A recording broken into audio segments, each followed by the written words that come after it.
আকাশবাণী আগরতলা স্থানীয় সংবাদ পড়ছি নবনীতা বণিক। এখনকার বিশেষ বিশেষ খবর হলো, প্রধানমন্ত্রী নরেন্দ্র মোদী বলেছেন, স্বনির্ভর ভারতের যে অঙ্গীকার দেশ নিয়েছে তার পথ নির্ধারণ করবে ভোকাল ফর লোকাল। মুখ্যমন্ত্রী অধ্যাপক ডক্টর মানিক সাহা তরুণ প্রজন্মকে সাধারণ জ্ঞান, সমসাময়িক বিষয়ে আলোচনায় আরো সক্রিয়ভাবে যুক্ত করার উপর গুরুত্ব আরোপ করেছেন। জাতীয় অনূর্ধ্ব 15 বছরের দাবা প্রতিযোগিতায় ভারত সেরা হল রাজ্যের আন্তর্জাতিক মাস্টার অর্ষিয়া দাস। টিএফএ পরিচালিত মহিলাদের ঘরোয়া লীগ ফুটবল প্রতিযোগিতা আজ থেকে শুরু হল। স্বনির্ভর ভারতের যে অঙ্গীকার দেশ নিয়েছে তার পথ নির্ধারণ করবে ভোকাল ফর লোকাল। উত্তরাখণ্ড সর্বদা এই দৃষ্টিভঙ্গিকে বাস্তবায়িত করে চলেছে। আজ উত্তরাখণ্ডের 25তম প্রতিষ্ঠা দিবস উপলক্ষে আয়োজিত এক জনসমাবেশে প্রধানমন্ত্রী নরেন্দ্র মোদী এই অভিমত প্রকাশ করেন। देश ने आत्मनिर्भर भारत का संकल्प लिया है। इसका रास्ता वोकल फॉर लोकल से तय होगा। उत्तराखंड इस विजन को हमेशा से जीता आया है। स्थानीय उत्पाद से लगाव, उनका उपयोग, उनको अपने जीवन का हिस्सा बना लेना, ये यहाँ की परंपरा का अभिन्न हिस्सा है। मुझे खुशी है कि उत्तराखंड सरकार ने वोकल फॉर लोकल अभियान को तेज गति दी है। তিনি আরো বলেন, দেবভূমির আসল বৈশিষ্ট্য হল এর আধ্যাত্মিক শক্তি। যদি উত্তরাখণ্ড দৃঢ় প্রতিজ্ঞ হয় তাহলে আগামী কয়েক বছরের মধ্যে এটি বিশ্বের আধ্যাত্মিক রাজধানী হিসেবে নিজেকে প্রতিষ্ঠিত করতে পারবে। এ উপলক্ষে প্রধানমন্ত্রী নরেন্দ্র মোদী দেরাদুন বন গবেষণা ইনস্টিটিউটে আয়োজিত এক অনুষ্ঠানে 8,000 কোটি টাকারও বেশি মূল্যের পানীয় জল, সেচ, কারিগরি শিক্ষা, জ্বালানি, নগর উন্নয়ন, ক্রীড়া ও দক্ষতা উন্নয়ন সহ বেশ কয়েকটি গুরুত্বপূর্ণ উন্নয়ন প্রকল্পের উদ্বোধন এবং ভিত্তিপ্রস্তর স্থাপন করেন। প্রধানমন্ত্রী ফসল বীমা যোজনার আওতায় প্রধানমন্ত্রী 28,000-এরও বেশি কৃষকের ব্যাংক অ্যাকাউন্টে সরাসরি 62 কোটি টাকারও বেশি আর্থিক সহায়তা প্রদান করেন। এই উপলক্ষে প্রধানমন্ত্রী একটি স্মারক ডাকটিকিটও প্রকাশ করেন। আগরতলার রাজভবনে উত্তরাখণ্ড রাজ্য প্রতিষ্ঠার রৌপ্য জয়ন্তী বর্ষ উদযাপন উপলক্ষে আজ সকালে এক অনুষ্ঠানের আয়োজন করা হয়। অনুষ্ঠানে রাজ্যপাল ইন্দ্রসেনা রেড্ডি নাল্লু ত্রিপুরার বিভিন্ন বিভাগ ও সংস্থায় কর্মরত উত্তরাখণ্ডের বাসিন্দাদের উত্তরীয় পরিয়ে সম্বর্ধনা জানান। রাজ্যপাল বলেন, আমাদের দেশ ভিন্ন ভিন্ন ভাষা, তবুও আমরা এক ও আমাদের একটিই দেশ। বিকশিত ভারত গঠনে সকলে আরো শক্তি ও সামর্থ্যের সঙ্গে এগিয়ে আসবেন বলে তিনি বিশ্বাস ব্যক্ত করেন। অনুষ্ঠানে উত্তরাখণ্ডের প্রতিনিধি ওএনজিসি ত্রিপুরা অ্যাসেটের জিএম ভূপেন্দ্র সিং পাংতেই সহ অন্যান্যরা উপস্থিত ছিলেন। মুখ্যমন্ত্রী অধ্যাপক ডক্টর মানিক সাহা তরুণ প্রজন্মকে সাধারণ জ্ঞান, সমসাময়িক বিশ্ব বিজ্ঞান, ইতিহাস, নাগরিক সচেতনতা বিষয়ক আলোচনায় আরো সক্রিয়ভাবে যুক্ত করার উপর গুরুত্ব আরোপ করেছেন। আজ আগরতলার রবীন্দ্র ভবনে আয়োজিত ত্রিপুরা ইনফো মেগা কুইজ 2025-এ আয়োজিত অনুষ্ঠানে তিনি এই কথা বলেন। গ্রন্থাগারে সঞ্চিত সমস্ত জ্ঞানকে একত্রিত করা মানুষের মস্তিষ্কের জ্ঞান আহরণ ও ধরে রাখার ক্ষমতার সঙ্গে মেলে না।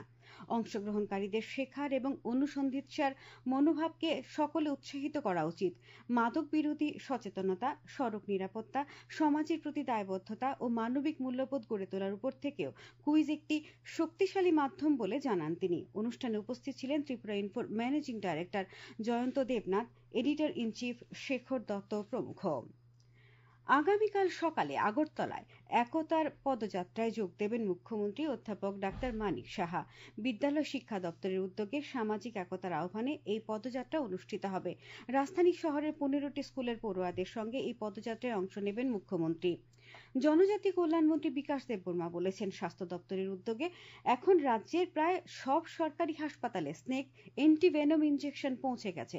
আজ তেলিয়ামুড়া মহকুমা হাসপাতালে ছাপের ছোবলে আহত মুঙ্গিয়াকামি ব্লকের 43 মাইল এলাকার বাসিন্দা পততি রিয়াংয়ের শারীরিক অবস্থার খোঁজ নিতে গিয়ে তিনি কথা বলেন। প্রশাসনের পক্ষ থেকে সাপে কাটা সম্পর্কে সচেতনতা বৃদ্ধির কর্মসূচি শুরু হয়েছে বলে তিনি জানান। ভারতীয় বিমান বাহিনীর পূর্বাঞ্চলীয় কমান্ডের উদ্যোগে 93তম বার্ষিকী উদযাপন উপলক্ষে আজ গুয়াহাটিতে পূর্ণাঙ্গ বিমান প্রদর্শনীর আয়োজন করা হয়। ব্রহ্মপুত্র নদীর উপরে লাচিত ঘাটে এই প্রদর্শনীতে 75টিরও বেশি বিমান এবং হেলিকপ্টার অংশগ্রহণ করেছে। আসামের রাজ্যপাল লক্ষণ প্রসাদ আচার্য, মুখ্যমন্ত্রী হিমন্ত বিশ্ব শর্মা এবং বিমান বাহিনীর প্রধান অমরপ্রীত সিং অনুষ্ঠানে উপস্থিত ছিলেন। এই খবর শুনছেন আকাশবাণী। উত্তরপ্রদেশের গাজিয়াবাদে অনুষ্ঠিত জাতীয় অনূর্ধ্ব 15 বছরের দাবা প্রতিযোগিতায় ভারত সেরা হল রাজ্যের আন্তর্জাতিক মাস্টার অর্ষিয়া দাস। জাতীয় সাব জুনিয়র দাবা প্রতিযোগিতায় বালিকা বিভাগে এক রাউন্ডের খেলা বাকি থাকতেই অর্শিয়া চ্যাম্পিয়নের খেতাব চূড়ান্ত করে নেয়। 10 রাউন্ডে অর্শিয়ার সংগ্রহ 9.5 পয়েন্ট। আগামীকাল শেষ রাউন্ডের খেলা হবে। বিহার বিধানসভার দ্বিতীয় তথা শেষ পর্যায়ে নির্বাচনের সড়ক প্রচার আজ শেষ হয়েছে। আগামী 11 নভেম্বর বিহারের 20টি জেলার 122টি বিধানসভা আসনে ভোট গ্রহণ করা হবে। শেষ পর্যায়ে নির্বাচনে মোট ভোটার 3,70,00,000-এরও বেশি। প্রতিদ্বন্দ্বিতায় রয়েছেন 1,302 জন প্রার্থী। এর মধ্যে মহিলা প্রার্থী 136 জন। উল্লেখ্য 6 নভেম্বর প্রথম পর্যায়ে নির্বাচন অনুষ্ঠিত হয়। ভোট গণনা হবে আগামী 14 নভেম্বর। এডিসি সহ অন্যান্য নির্বাচনে দলের কৌশল নির্ধারণে আজ প্রদেশ বিজেপি কার্যালয়ে এক বৈঠক অনুষ্ঠিত হয়। বৈঠকে মুখ্যমন্ত্রী অধ্যাপক ডাক্তার মানিক সাহা, বিজেপি রাজ্য সভাপতি রাজীব ভট্টাচার্য, অন্যান্য পদাধিকারী, জেলা সভাপতি ও কার্যকর্তারা উপস্থিত ছিলেন।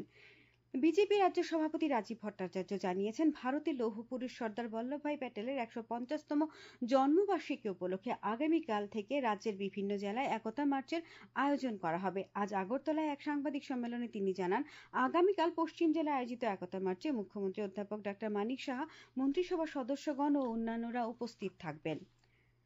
সারা ভারত কৃষক সভার তৃতীয় ঊনকোটি জেলা সম্মেলন আজ কৈলাসহরে অনুষ্ঠিত হয়। এখানে বক্তব্য রাখেন সংগঠনের রাজ্য সহ সভাপতি সিদ্দিকুর রহমান, প্রাক্তন বিধায়ক রতন দাস প্রমুখ। সম্মেলনে পীযূষ চক্রবর্তীকে সভাপতি ও ইনুজ মিয়া খাদিমকে সম্পাদক করে 31 সদস্য জেলা কমিটি গঠন করা হয়। রাষ্ট্রপতি দ্রৌপদী মুর্মু আজ লুয়ান্ডায় অ্যাঙ্গোলার রাষ্ট্রপতি জো লোরেঙ্কোর সাথে দ্বিপাক্ষিক আলোচনা করেন। এর আগে অ্যাঙ্গোলার রাজধানী লুয়ান্ডায় পৌঁছানোর পর তাকে আনুষ্ঠানিকভাবে স্বাগত জানানো হয় এবং গার্ড অফ অনার দেওয়া হয়। ভারত ও অ্যাঙ্গোলার মধ্যে বহুমুখী অংশীদারিত্ব আরও গভীর করার লক্ষ্যে দুই নেতার মধ্যে বিস্তারিত আলোচনা হয়। পুলিশ মহানির্দেশক অনুরাগ আজ ধলাই জেলায় টিএসআর এর 3য় ব্যাটালিয়ন কার্যালয়, সালেমা থানা এবং সিড স্কুল পরিদর্শন করেন। তিনি টিএসআর জওয়ানদের উৎসাহিত করে বলেন, শৃঙ্খলা রক্ষায় দায়িত্বের সঙ্গে কর্তব্য পালন করতে হবে। ত্রিপুরা ফুটবল অ্যাসোসিয়েশন পরিচালিত মহিলাদের ঘরোয়া লীগ ফুটবল প্রতিযোগিতা আজ থেকে আগরতলায় শুরু হয়েছে। সন্ধ্যায় এক অনুষ্ঠানের মধ্য দিয়ে রাজ্য সরকারের গ্রামোন্নয়ন দপ্তরের অতিরিক্ত সচিব কুন্তল দাস আসরের উদ্বোধন করেন। অনুষ্ঠানে প্রাক্তন ফুটবলার কল্পনা দেববর্মা, টিএফএ সভাপতি প্রণব সরকার সহ কর্মকর্তারা উপস্থিত ছিলেন। প্রথম দিনের দুটি খেলায় ত্রিপুরা পুলিশ 2-0 গোলে ফুলোঝানু অ্যাথলেটিক্স ক্লাবকে এবং ত্রিপুরা স্পোর্টস স্কুল 14-0 গোলে মান্দায় ডন বস্কো স্কুলকে হারিয়ে দেয়। উদয়পুরের বিমল সিনহা মেমোরিয়াল সুইমিং পুলে আয়োজিত 32তম সাব জুনিয়র ও 56তম সিনিয়র গ্রুপের রাজ্যভিত্তিক সাঁতার প্রতিযোগিতার আসর আজ শেষ হয়েছে। রাজ্যভিত্তিক আসরে 509 পয়েন্ট পেয়ে ত্রিপুরা স্পোর্টস স্কুল চ্যাম্পিয়ন এবং 248 পয়েন্ট পেয়ে রানার্স আপ হয়েছে গোমতী জেলা। সমাপ্তি ও পুরস্কার বিতরণী অনুষ্ঠানে উপস্থিত ছিলেন ক্রীড়ামন্ত্রী টিঙ্কু রায় সহ দুই বিধায়ক অভিষেক দেবরায় ও জিতেন্দ্র মজুমদার প্রমুখ। আসরে 150 জন সাঁতারু বিভিন্ন ইভেন্টে অংশ নিয়েছে। ছত্তিশগড়ে অনুষ্ঠিত অনূর্ধ্ব 14 বছরের জাতীয় সাব জুনিয়র ফুটবল প্রতিযোগিতার বালক বিভাগের সেমিফাইনাল থেকে ত্রিপুরা বিদায় নিয়েছে। আজ নারায়ণপুরের রামকৃষ্ণ আশ্রম মাঠে তামিলনাড়ু 4-0 গোলে রাজ্য দলকে হারিয়ে দেয়। আবহাওয়ার খবর, আগামীকাল আকাশ আংশিক মেঘাচ্ছন্ন থাকবে। সকালে কুয়াশা পড়ার সম্ভাবনা রয়েছে। আগামীকাল দিনের সর্বোচ্চ তাপমাত্রা 31 ডিগ্রি সেলসিয়াস এবং সর্বনিম্ন 21 ডিগ্রি সেলসিয়াসের কাছাকাছি থাকতে পারে। আজ দিনের সর্বোচ্চ তাপমাত্রা ছিল 31.8 ডিগ্রি সেলসিয়াস এবং সর্বনিম্ন 20.2 ডিগ্রি সেলসিয়াস। শেষ করার আগে বিশেষ খবর আরেকবার। প্রধানমন্ত্রী নরেন্দ্র মোদী বলেছেন, স্বনির্ভর ভারতে যে অঙ্গীকার দেশ নিয়েছে তার পথ নির্ধারণ করবে ভোকাল ফর লোকাল।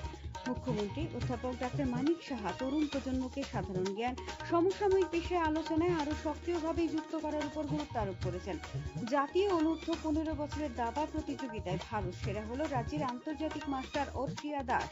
টিএফএ পরিচালিত মহিলাদের ঘরোয়া লীগ ফুটবল প্রতিযোগিতা আজ থেকে শুরু হলো। স্থানীয় সংবাদ আজকের মতো এখানেই শেষ হলো। পরবর্তী বাংলা স্থানীয় সংবাদ প্রচারিত হবে আগামীকাল সকাল 7টা।